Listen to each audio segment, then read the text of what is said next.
and we are off to the races. So, gentlemen, thank you so much for coming. And as I said to you before we got online, it's been fun to watch all three of you as you have pastored for many years here in the community, and also, too, just how you've transitioned well. So for the class that's going to be watching this, all three of these men have transitioned out of senior pastorate, and they have done it well, and they have raised up their leaders who are following after them. So what I want to do is we're going to go around the circle real quick, and if you wouldn't mind just telling us a little bit about who you are, a little bit about your background.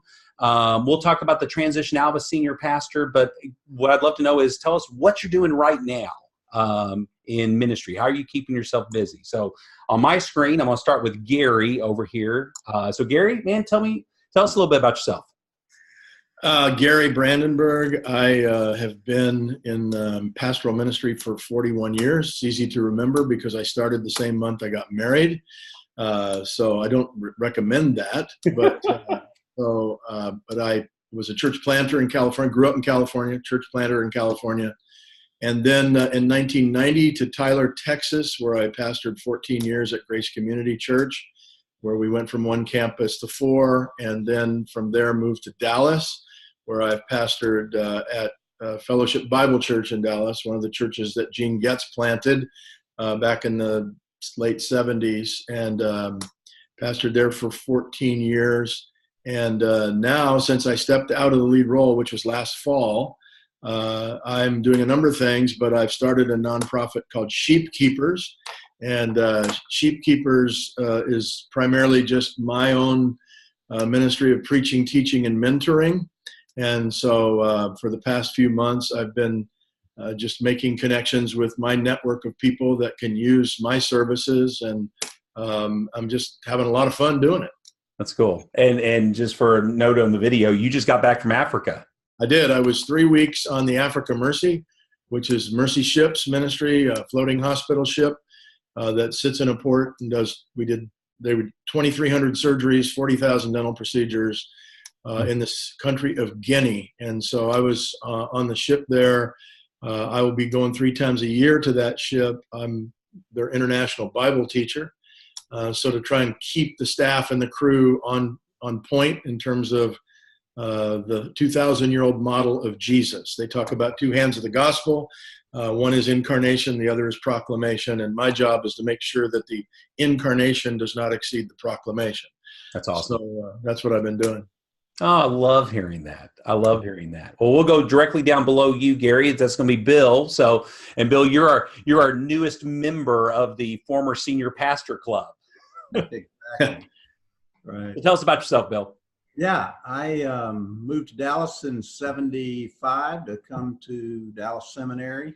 Worked in Young Life for a couple of years, then got involved in a little church starting up in Richardson, Texas, called Richmond Bible Fellowship, and worked with the high school kids. And when I graduated, they brought me on full-time as pastor, and that was in 1979, and I've been there ever since. We transitioned our name to Wood Creek Church when we made a move out in Northeast Richardson back in 2008.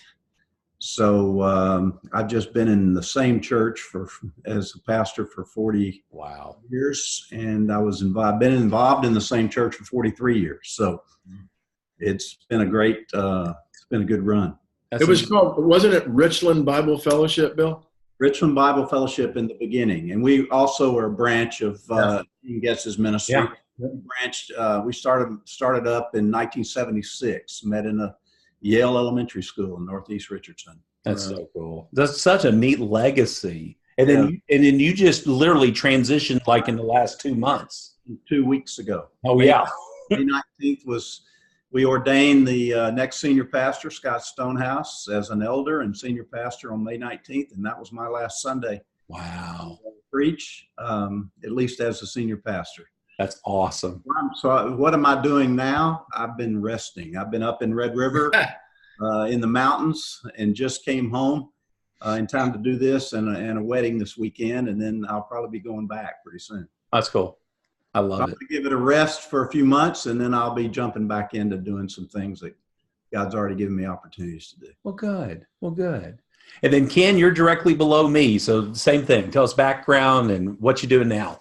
Well, I grew up in Alabama and spent some time in the Air Force, worked in a church in Alabama for a year, and then came to Dallas Seminary in 1977, was involved with the church that Gary eventually pastored when it was known as Park City's Bible Fellowship, but went down with Gene and the team to help start that church for a couple of years, and then was on the staff at the Mother Church up in Richardson for a couple of years. Yeah. And have met Bill years ago. I don't know if you remember having dinner together at some point years ago. Long time ago. We've not talked since. We haven't seen each other since then, but I've followed his ministry and grateful for that ministry. And Gary and I have known each other the last number of years, had some interaction over at Pine Cove, and he's done some things for us with our leadership team on occasion. So I was involved at McKinney Church, spent some time in North Carolina where my wife came back and was involved at the McKinney Church, now Doxology Church in Fort Worth for 27 years. And God blessed that time. Was involved with lots of missionaries and did a PhD at Dallas for the purpose of teaching overseas, and am now doing that quite a bit. But I was a little different than these guys, and one of my takeaways is I probably let the church know too soon that I was planning to transition, because I let them know 8 years before I left that I wasn't planning to be the pastor long term, that I had a vision for being involved in teaching and one-on-one discipleship. And we went through a process where we hired guys with an openness to those guys being possibly the next guy. And we eventually found a guy in Chris Freeland who was with us for 4 years. We went through an intentional transition. And the day that I finished at McKinney, I started the next day at a ministry called Ministry Catalyst. And we do three things. We do one-on-one discipleship with businessmen and with spiritual leaders. And I've had the great privilege of investing in a number of Dallas seminaries who now are doing this same process in their language at other parts of the world. We work with churches that have one-on-one discipleship as a key part of their ministry, and that's been a very exciting prospect for us. And then I teach overseas 10 to 12 weeks in churches and in schools, anywhere from Mongolia to Madrid to Cuba to India. So it's been a very exciting 8 years of ministry, and we're grateful for that. My wife and I shared in that ministry. She died about 15 months ago, so my family has gone through a transition that we had not anticipated, and so it's been a hard year and a half, 2 or 3 years, including her illness, but we're at a healthier place, and God's blessing us, and we're grateful. Oh, thank you, brother. Thank you, brother. Really appreciate that. Well, let me kind of start with that first question of, when did you know it was time? When did you know it was time to make that transition out of the scene? Because all three of you love teach. I mean, you're still young and energetic and traveling all over the world and preaching and these types of things. How did you know it was time to transition out? Well, who do you want to? All these questions are going to be just open forum. Go for it. Well, I knew I was going to transition long before I knew it was time. Yeah. Okay. And for me, as I began to teach overseas, as I began to be involved with other kinds of ministries that were not directly related to the church, I was the chaplain for the TCU football for 20 years and loved that parachurch type of ministry. And I began to sense that the last years of my ministry were going to be focused on nurturing pastors, equipping pastors, investing in missions, doing one-on-one discipleship in a way that you can't do if you're really committed to one church and the blessing of one church. And so I knew that my future was not going to be a senior pastor at a local church long before I knew the timing of it. And the timing of it was related to the person presenting themselves in our context where the elder said, this is the guy that we think is right. And so that was the time for me to leave. Yeah. And I want to follow up with you, Ken. I'm going to let the other two guys speak. So again, you announced it 8 years prior. And again, y'all were trying to find the right guy. You said, I probably announced it too early. How would you have done it differently? Well, I think I would have probably shared it with some of the key elders and begin to move in that direction without voicing that long-term future to the church at large. Because once they know that at some point you're leaving, things begin to change. And on one level, they were very excited about my future and the ministry was fruitful, but that's too much of a runway. Okay. And so I don't think that you start preparing. I didn't start preparing too soon, but I probably would have been wiser to wait until just a year or so before I left, once we had the person in view that was going to be the next pastor. Okay. So, but I don't think it just probably made it more challenging than it needed to be to have that kind of time, because people begin to wonder, when are you going to leave? And we're excited for you. And that's not the healthiest environment. They started wondering that about me the first year. Well, that's a different set of issues, but I feel like that would be my counsel to someone, is that they can prepare lots of ways without letting that be something that becomes a public part of the conversation. I came back from sabbatical in 2009. And during that sabbatical, I realized, I was at my 30-year mark as a senior pastor at that point, and I wasn't ready to step down in that role. I still had a lot of energy and a lot of passion for the ministry, but I knew it was inevitable at some point. So I began asking the question to the Lord, how much longer, and how do we transition well? I didn't want to be one of those quarterbacks who's standing on the sideline with, like Johnny Unitas, with the overcoat and standing there in the rain. He just couldn't let go. I just wanted the church to be healthy and strong, and I wanted to, if God wanted me to, I wanted to be there to help enable it, propel it forward.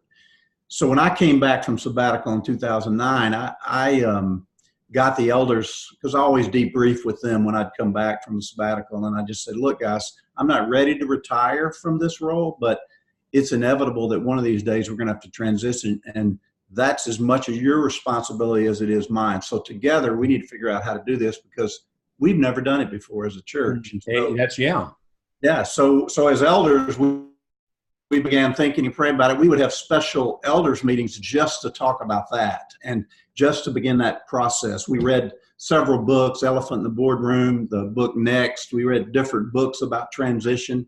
We talked to different pastors who had been through it.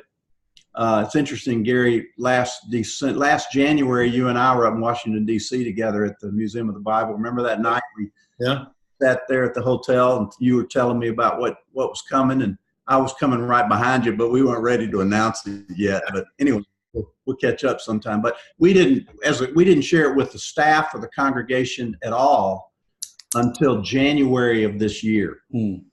But by the time we did that, we had already created our timeline and our communication strategy, and had narrowed the short list down to an internal hire, which we were grateful to be able to do, and had already approached that person, had vetted them, and were on the track with them. Scott was already in training for an elder, and I'd been mentoring him behind the scenes for 4 years without him even knowing it. Getting him ready, but we didn't announce to the congregation until January, and so basically we gave them a 4-month window for them to get used to the idea. And Ken, same thing. Everybody was excited for us. They were excited for Scott, but longer than 4 months, I was thinking a year out. And then as we talked to some other transitioning pastors, they had done it in a shorter length of time, at 6 to 8 months, and they were feeling that was a little bit long. So anyway, we didn't know what we were doing, so we picked 4 months. Seemed to work well. Let's see. Yeah. Well, thanks.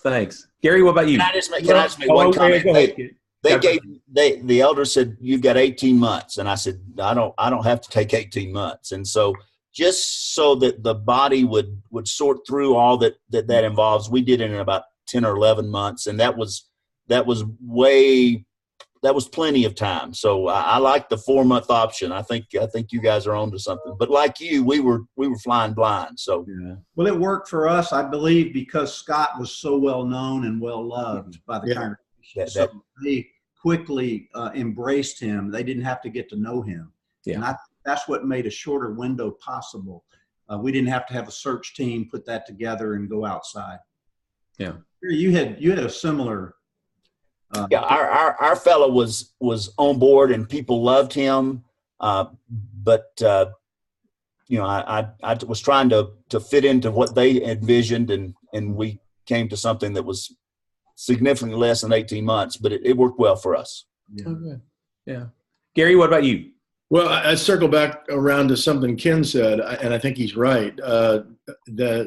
Once the succession train leaves the station, it ain't going back. Mm-hmm. So don't even breathe the S word until you've got a good bit of it worked out, or else it creates all sorts of chaos. For me, it started early on. I came to Dallas because my heart had changed, and I really wanted to invest the bulk of my ministry in mentoring younger preaching pastors. So I wanted to get near Dallas Seminary because I thought I'd be able to do that. In the process, I took on a church that was really difficult, and we moved the location of the church. I followed a pastor that had been there 25 years who had a very different style of ministry than what I was interested in, and so it took a long time to get that transition done. So then when I could finally get back to what I had come here to do, I took a sabbatical, went back to the elders and said, guys, something's got to change in my job description. And because I want to be involved in mentoring. And I've been doing a ministry roundtable with Dallas Seminary students every Wednesday. Loved that, but it was sort of an extension of what I did and wasn't considered a major part of my job description. So I told him something's got to change. And I said, I know how elder meetings work. We have a training session for our elders every summer. I said, we'll be back next summer and nothing will have happened. So I said, I just want to let you know that I'm put something together. And next year, if we haven't made a change, then I'm going to force the change. Mm. Well, God in his ultimate wisdom, infinite wisdom, gave me a heart attack that following February. I was standing on a pair of skis up at Vail at 11,000 feet, and I had a heart attack.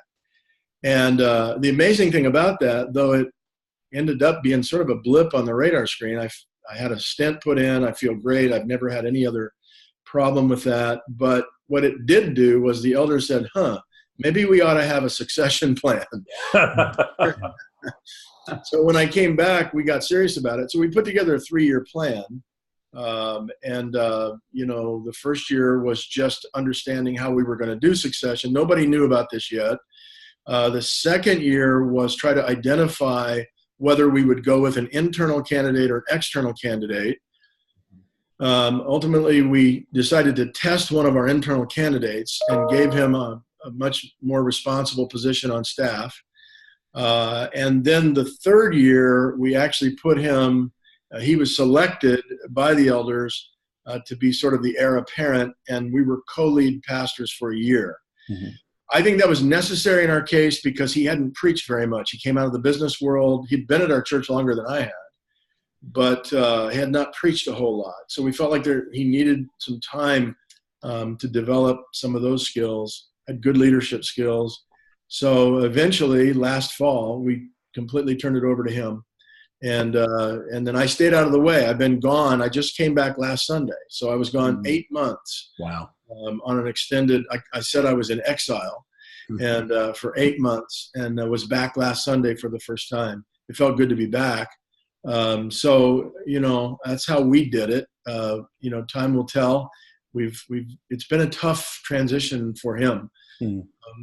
Attendance has dropped a good bit more than what we anticipated. Giving dropped. We've been able to absorb that pretty much. But it's a tough season right now for our church. Yeah. Well, thanks for sharing that. Well, I hear with all three of them, younger leaders that were known by your church, known by the congregation. Talk a little bit more specifically of the development aspect of it. So just you're bringing them alongside, they're watching, they're observing. Anything else, and this will be just open for all three of you, just specifics that you did, and how did you develop that pastor that was coming after you? Well, I hired Scott. he was working for AT&T, but was very actively involved in our church. In fact, I married him and his wife when they first came to Dallas. Yeah. So I had been observing him for a long time, and I was looking for an adult ministries pastor for about a year. Couldn't find the right guy. And one day I was complaining to God about why he hadn't brought a guy along. And then I got out of my truck, and Scott was sitting on the porch of our church, discipling a guy. And I just said, he would be perfect. So I went to the elders and said, hey, I've got a guy in mind. Pray about it, but I'm going to give you his name, and we'll talk about it next meeting. And I did. And of course, I told them his name, and they said, he'd be perfect. I said, no, we don't want to talk about it now. Let's pray about it for a week and 2 weeks, and we'll come back. Anyway, we hired Scott, and I immediately started. I knew he's a good communicator and a good leader because I had observed him do that in men's ministry and with small group ministry. And so it was easy for me to give him an opportunity to preach. And like day one, he knocked it out of the park, and so he just had great ability to synthesize the scripture, make it clear and compelling. And so he went to Dallas Seminary, and while he was full-time with us, and completed his THM last Christmas. But anyway, along those lines, I would give him more and more opportunities to preach year after year after year. So I have a preaching team that I developed over the years. So I preach maybe 30 times a year, and the rest of the guys are preaching because we're trying to develop them. And Scott quickly rose kind of to the top.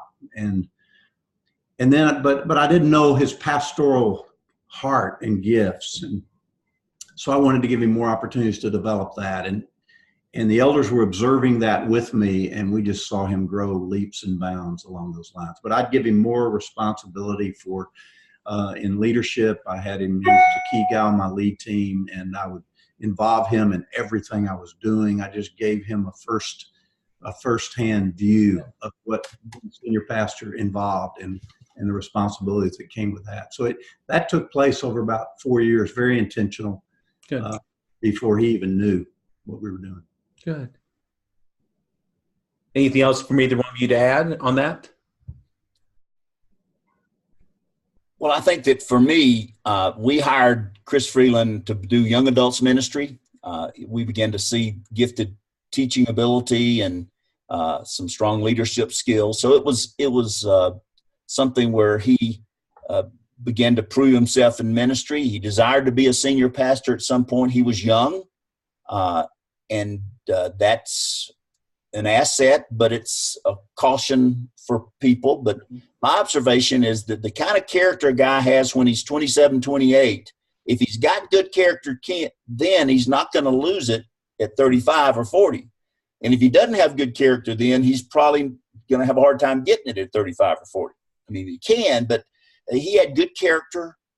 He was going to develop and mature, and so the people began to connect with him in a way that made that a decision that the elders came to in 4 years. He'd been tested, and he was in the process of doing a D-Min at Dallas Seminary at that point about church transitions. So he was thinking through those things. So I think that he and I spent lots of time together. We had, from the early stages of it, done a similar deal to what Bill did. I preached about 35 times a year, and I had a number of other pastors and other parachurch leaders that preached at different points. So Chris got more and more of those opportunities, and we did some preaching team things, not only with our church, with some guys that had been on our staff that were at other churches now. And so we had a good learning experience there. So it was, I think, a ramp up that was very positive.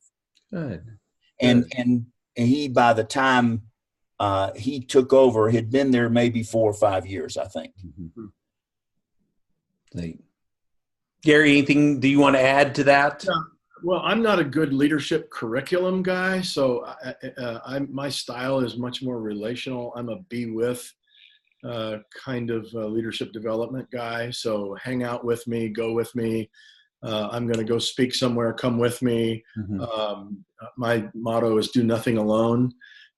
So that's pretty much how I developed Kurt. Kurt was already on our staff. He had gone from a businessman to an elder, and then he announced the elders he really felt led to vocational ministry. So he stepped off the elder board to come on our staff because we said, well, we want to have a part in developing you and sending you out. And then once we started talking succession, we said, well, maybe this is the guy. So what we did was we gave him enhanced responsibility. He became senior associate pastor so that we could watch him in a leadership role. Did really well in that.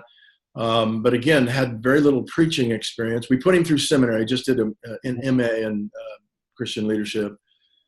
And then for that 1 year where we overlapped, we split the pulpit almost 50-50. And I thought that was enough. I think now looking back, it probably wasn't enough. Unlike Bill, who had already been using his guy, and Ken with Chris, probably should have had Kurt preaching more often before he became the official pastor in waiting.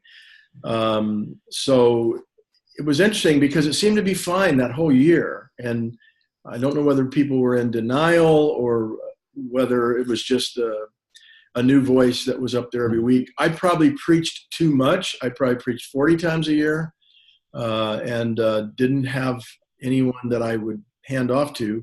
Part of that was the way I began at Fellowship. I felt like I needed to be up front with the people to affect change, and then got into that as somewhat of a bad habit, not developing a teaching team as well as I should have. So he's just now, I think he's doing really well. I think he's coming into his own now, and as guys do. He'll get there because he's got good character and he's a good leader.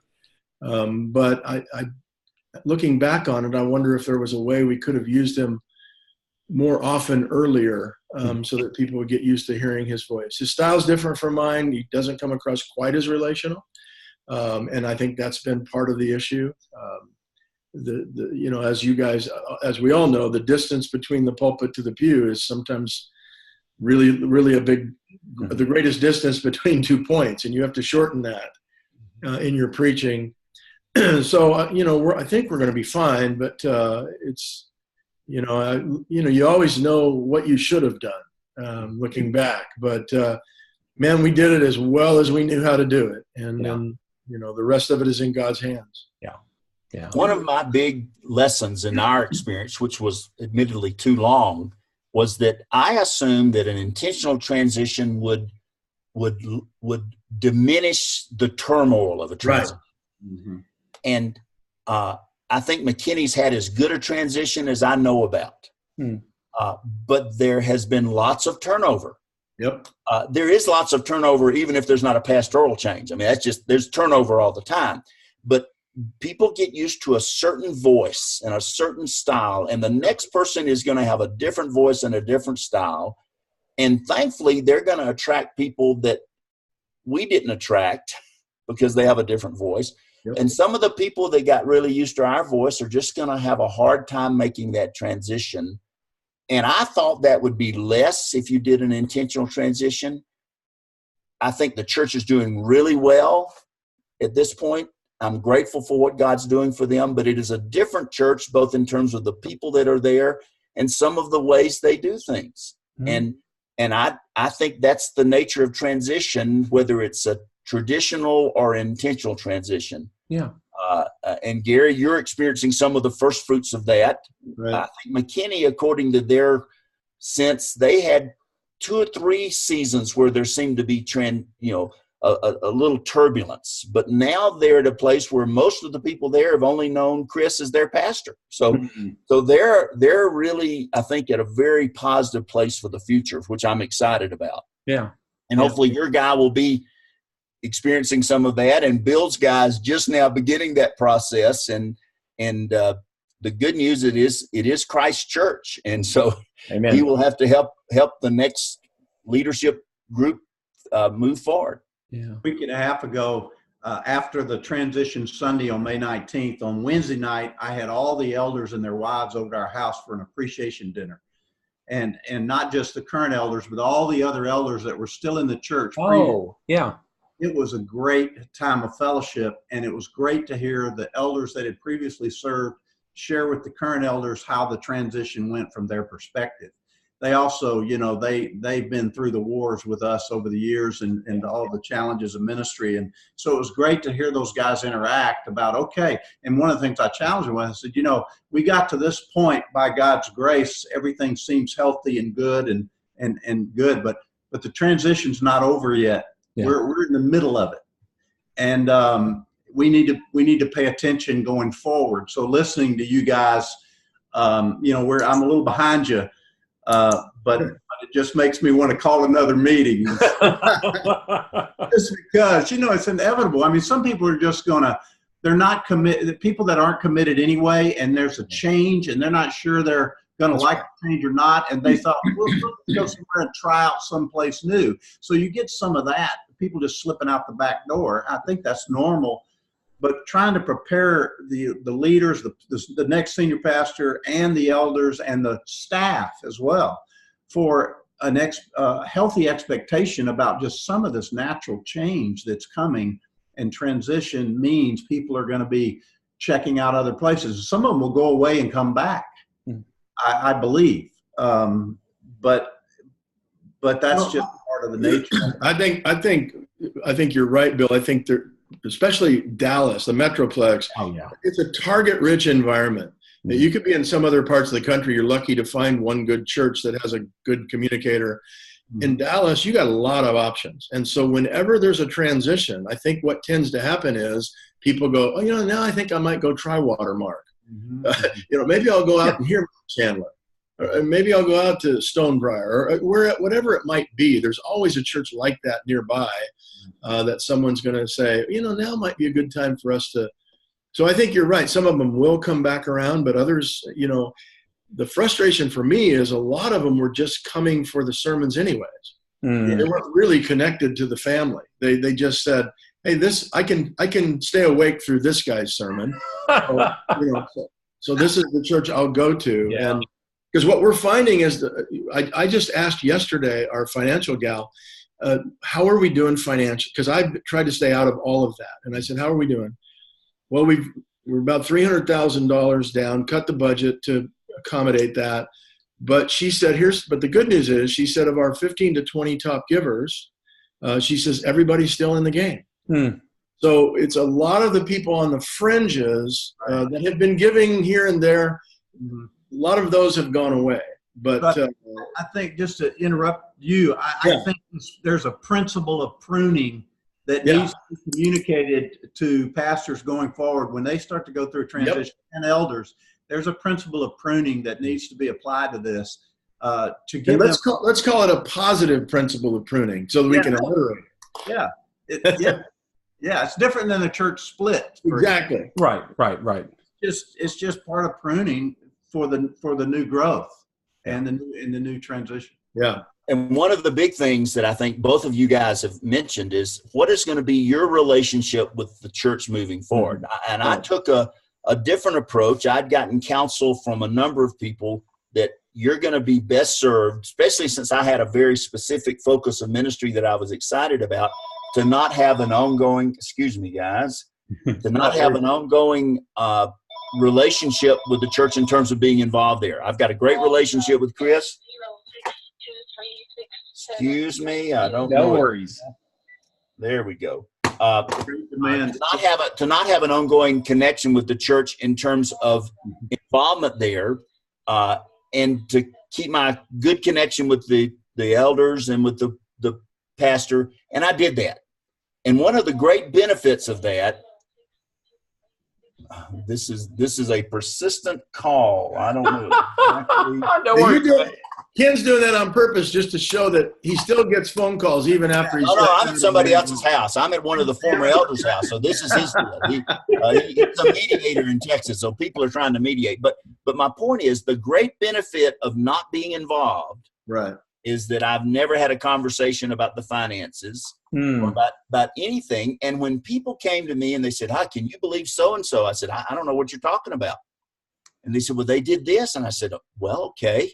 I don't really have any part of that now. Yeah. And 8 years into it, I've had a number of people who've come to me and said, I just am really unhappy. And I said, okay, here's what I know.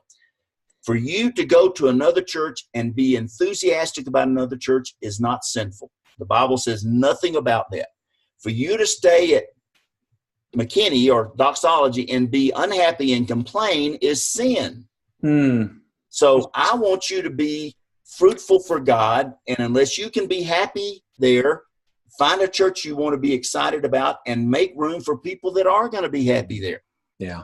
And not having any awareness of what their unhappiness was a great blessing. Now, there's an upside to staying connected. I don't want to diminish that, but given my personality, I found great freedom in being able to always say, I don't know what you're talking about. Yeah. Oh, yeah.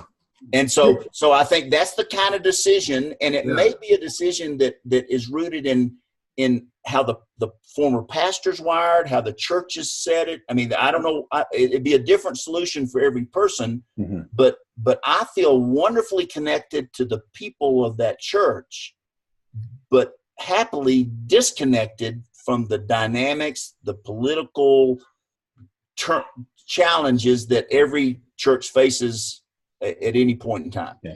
Yeah, Ken and I have actually talked about this. He and I ran into each other at DFW Airport one day, of all things, and we talked about this very thing. And he counseled me and said, "You need to be careful about staying there. It might not be a good idea." So ultimately, I did decide to come back and stay. But I think one thing a guy has got to do, if he steps out and somebody else becomes lead pastor, you better hold on to that very, very loosely. And I've decided to stay on in a different role, holding on to it very loosely, because I feel like my role right now is to be Kurt Pressler's #1 fan. And to be able to say to people, when they come to me and say, I'm not sure about that. So, hey, listen. And I've even told people this. I said, you got to understand something. I preached for 35 years. He's preached maybe 35 times. This was early on. He's preached more now. But I said, you got to give him time. He's a good man, and he has some communication skills. So I think, my goal is to be his #1 fan. Now, if at any point in time he feels like I'm in the way, we've agreed to this, that I told him, I said, you'll never have to ask me to leave, because we'll know in advance that it's time. So I think you got to hold on to it loosely if you are going to stay. So we'll see. It's again, one of those things you don't know until you get there. Yeah. It is critical to have a good relationship with your successor. Yes. To be a supporter of his. I think just for me, the freedom of not having to feign to really declare I am unaware of your concern, and therefore I can't talk about it. It was a great blessing. So and for him, in my case, he actually asked me to mentor him in preaching. Perfect. That's great. So we meet regularly to talk about that, and it's an open conversation, and I try to use a lot of praise because, frankly, he has done really well in his last couple of messages. So I like to highlight that and tell him why he did well. So we'll see how that goes. But like I say, I'm going to hang on to it loosely. That's awesome. Well, I'm going to transition us. I mean, it's a great conversation on the really the season that all of you have been living in. I want to talk for just a few moments about the dynamics with your staff. So when you were a senior pastor, what did staff meetings look like, and how did you do staff development with your associate pastors? What did it look like? I don't know. I never went to any of those meetings. You wish you weren't going to. Yeah, I wish. Now I go. Somebody asked me when they said, "What are you looking forward to most when you retire as senior pastor?" I said, "Tuesdays." Yeah. We meet together as staff every Tuesday morning, 9:30, just for prayer. The whole staff comes together and we just have a prayer time. We pray for each other. We pray for needs in the body. And then at noon on Tuesdays, we will have staff lunch. We just have lunch together, followed by a staff meeting. And I didn't lead that. Okay. Our administrative guys led it, and different other staff, depending on what's on the agenda. And And in that meeting, we would deal with whatever business we needed to deal with, whatever's coming up, that all the staff need to be involved in. We also did staff development on we would have a Bible study together twice a month, or read through a book and talk about it on leadership development. There's just so much out there that we can help give leadership principles to the staff as a group.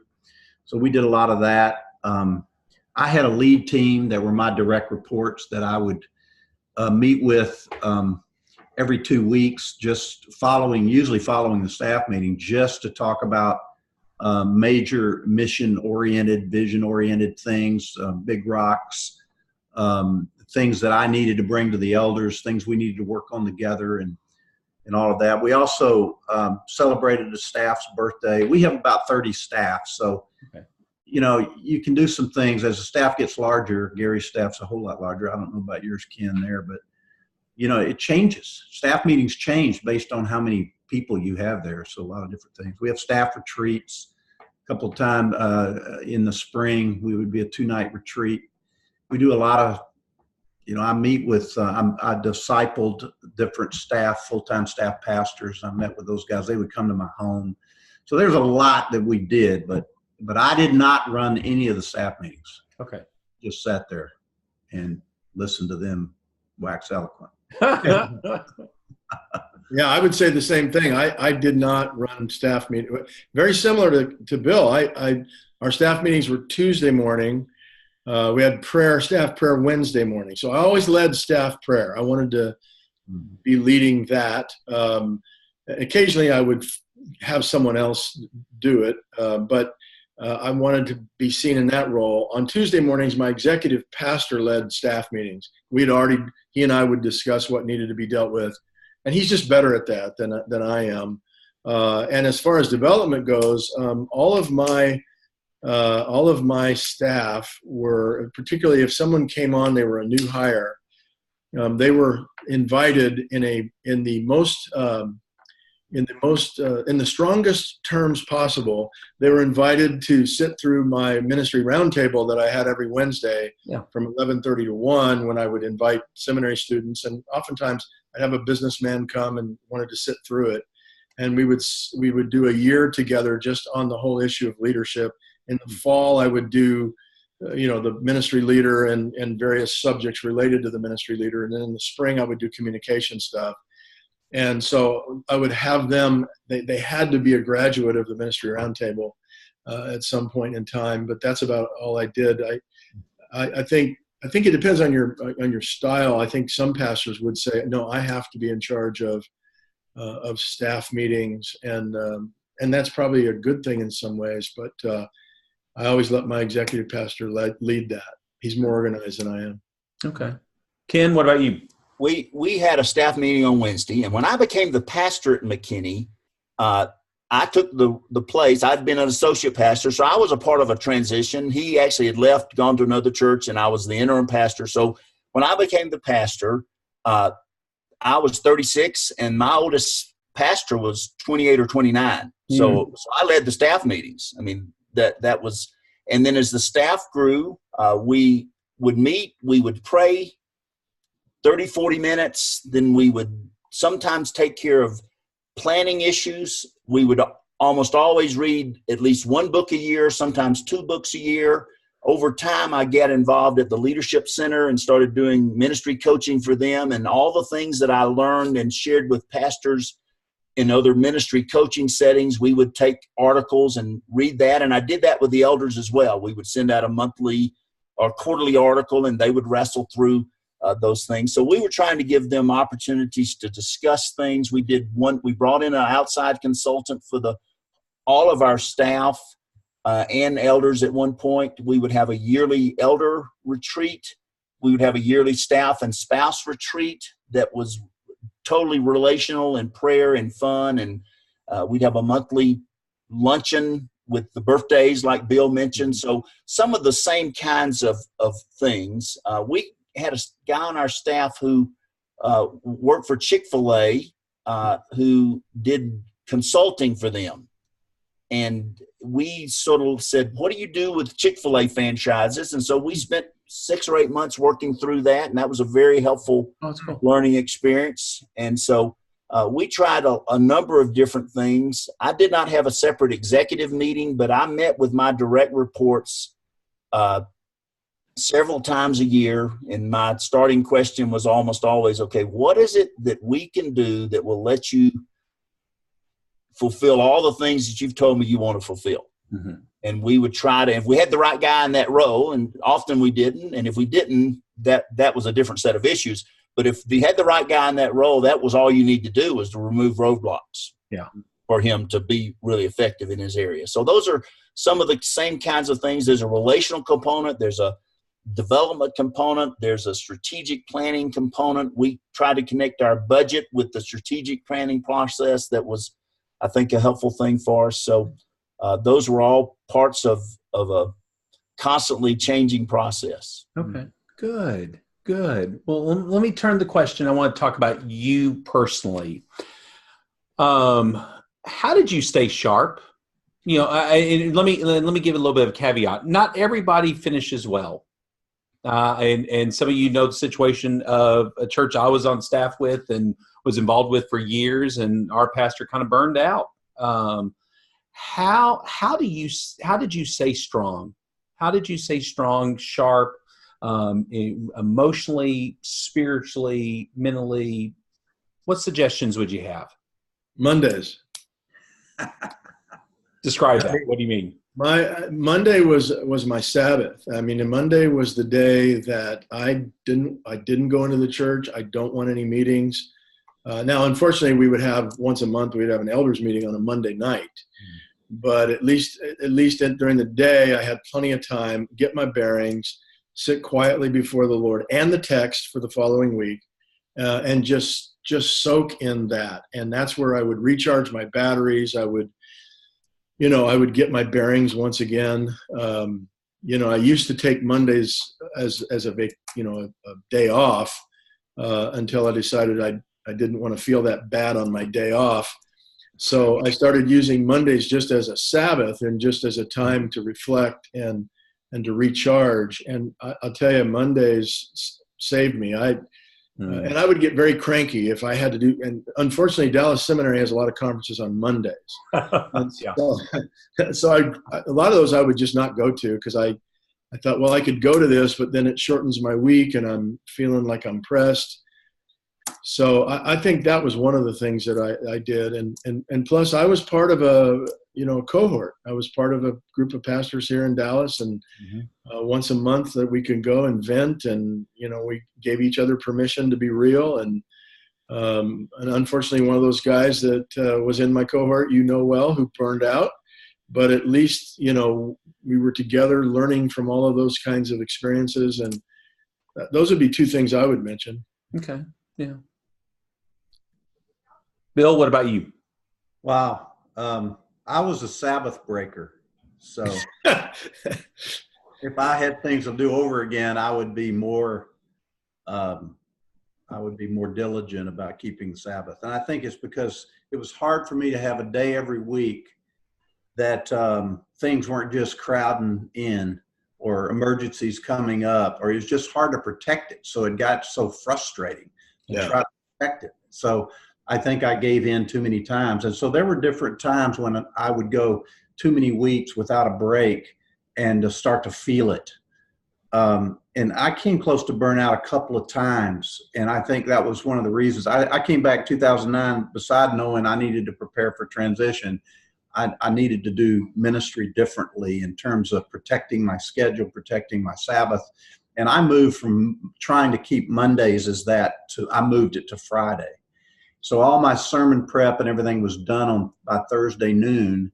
And that freed me up to go play golf on Friday or to do something out of the office. Yeah. And Saturday is kind of letting the message germinate and doing whatever needed came up. But Fridays kind of became my day off, and I became more diligent in keeping that. The elders saw my work ethic. I never had a problem. They never had to worry about me working too little. And so to protect me from burnout, one of the things they did was they gave me the month of August where I did not have to be in the office. I did not even have to be in town. And it wasn't vacation. I would be in Red River in the mountains. I'd spend all morning on the porch doing advanced sermon prep or getting my sermon calendar for the year geared up. I just was able to disconnect during that month. And at that point, we had a big enough staff that I could do that, and it didn't hurt the church. That was a gift. I had a hard time about the first 3 to 5 years taking advantage of it because I felt guilty. And then, but with their continued encouragement and even threats a few times, I learned to lean into it. And that really saved me, having that time. I knew the big rocks I could put on the side, and I was going to have time to deal with them and let that simmer and then prepare for the coming year. That saved me. It saved me a tremendous. Good. Ken, what about you? Well, I was like Bill. I didn't do very well on the day off. I had a day. Thursday was my day, and I'd have lunch with my wife, but it seemed to get complicated almost every week. But I was really great at vacations. And like these other guys, my elders never said, "Are you working hard enough?" They always said, "You're working too hard." And so they gave me more and more vacation. And when I would leave, I would say, "Guys, there are a handful of things that you should do. If an elder dies, I need to know that. If the building burns down, I don't need to know that. I can't really help with that. So just save that for when I get home." And I don't need to know who. And so they did a really great job. The people knew that I wasn't going to be in touch during my vacation time. When I took sabbaticals, I did the same thing. So that was a really positive thing to disengage in that process. A couple of things I loved the opportunity to do TCU football because that was a different environment. That was refreshing to me. I did a theology class for 15 years where we met every Tuesday morning for 2 years with a group of guys, and that's just a different kind of interaction, and both of you guys have expressed that. But to have interaction that supports what you're doing in ministry, but isn't the normal job description, that was a tremendously positive thing for me. And I would say that my wife helped me. She was a person that I enjoyed being with. And my kids, I just scheduled, I was gone every morning. My kids never saw me in the morning. I was gone by 6, but I got home by about 4.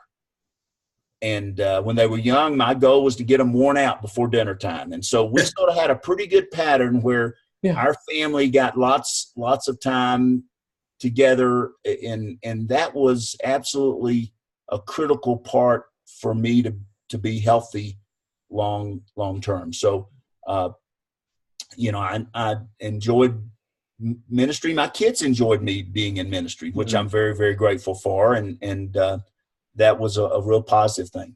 I love that. Well, gentlemen, I want to honor your time. I got one parting shot. A bunch of seminary students are going to be watching this video. And as someone who's a little older and a little wiser down the road, what's that one final thing that you would say, I wish somebody had told me this when I was a seminary student?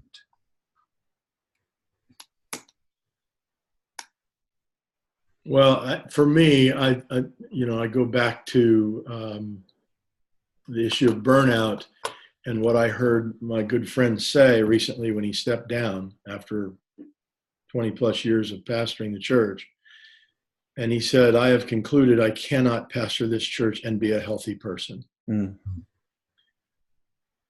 So I would say, and that has bothered me ever since, because it has made me question, what have we done that has created such an unhealthy environment for men who go into this lead pastor role? So I would say, going back to avoid some of that, I don't think we can avoid all of it. Some of it is institutional. But I think I would go back and say the one thing, and I say this to all the guys that go through my ministry roundtable, that you've got to have a really healthy sense of self-awareness. You got to know who you are, obviously in Christ, but you better have a pretty good sense of what you're good at, what you're not good at. Now, the problem is when you're young, you're not sure about that yet. Right. But there are some indications that, look, if you can't find your socks, you're probably not a good administrator. So you don't take a position where you're required to do a great deal of administration. But yet, when we're young, we do, because we think, well, that's part of the job. I have to do it. And that's where that burnout begins, where you start taking on tasks you were never intended to fulfill. Mm-hmm. So I would say I would want every young guy to start with developing that really healthy sense of self-awareness, however they get there, through LEAD at the Center for Christian Leadership, or however they do it, that they would have a real strong sense of that going forward, to be able to say an energetic yes and a gracious no to churches that offer them a position. Great. Well, I just want to echo what Gary said. The way I phrase that is that instincts always overwhelm good intentions. And that's true in the hiring process. It's even more true in your choices about what you're going to do in ministry. And so if your instincts are helping you, you're going to be energized for it. And if you're fighting your instincts, it's going to beat you to death. Yep. But my son asked me that question. He's a pastor. He said, Dad, what would you do differently? And I don't have any regrets about the family situation. I would focus on investing in individuals more intentionally than I did. And I did a lot of great things that I think were positive for people, but not only because I see the value in my present ministry of one-on-one discipleship, but we spend so much time in meetings that are not only unproductive, but actually draining. Right. And so if a young pastor could spend 5 hours less in meetings every week, which he could do, and spend 5 more hours investing in people who will be able to flourish in ways that he couldn't possibly imagine because God's doing something in their life, his sense of joy and fulfillment in ministry will be far greater. And if you're not enjoying ministry, you're going to burn out. Yeah. Yeah. And so I would say that just the way that ministry sort of forces you to do things that are not fruitful is something that needs to be addressed both reactively, I'm not going to do that, and proactive by doing things that are going to make differences after you're no longer the pastor there. Yeah, absolutely. Well, Bill, you get the final word. Wow. That could be dangerous. Or boring. I would just say to younger guys coming in to ministry, just to be reminded that we're in ministry to exalt Christ, not ourselves. Mm-hmm. And that sounds it sounds spiritual, and we all know that, but it is so easy for us to want to, we're men, so we want to prove we have what it takes. That's part of what growing into being a man is about. But the problem is we make shifts along the way in ministry, and it becomes more about us than it is about Christ. So constantly being reminded that we're in the ministry to exalt Christ and point people to him, not to exalt ourselves and point people to us, to get strokes to make us feel better about ourselves or make us feel successful or significant.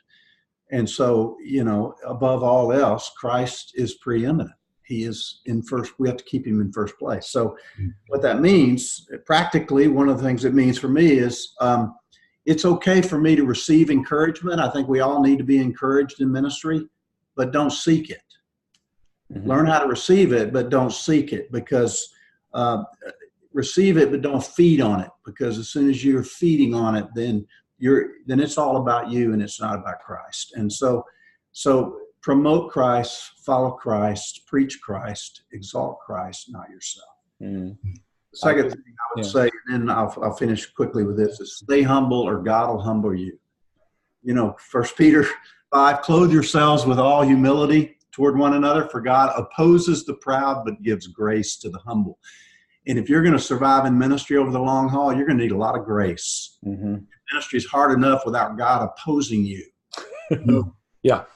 So stay humble, or God will humble you. Yeah. Well, I couldn't ask for a better closing word. than that. Gentlemen, thank you so much for participating. And as we prayed before, for the students that are going to be watching this, it's amazing what we can do with technology. And we pray for the next generation of leaders that are going to get to benefit from your words of wisdom. So again, thank you so much. Thank you.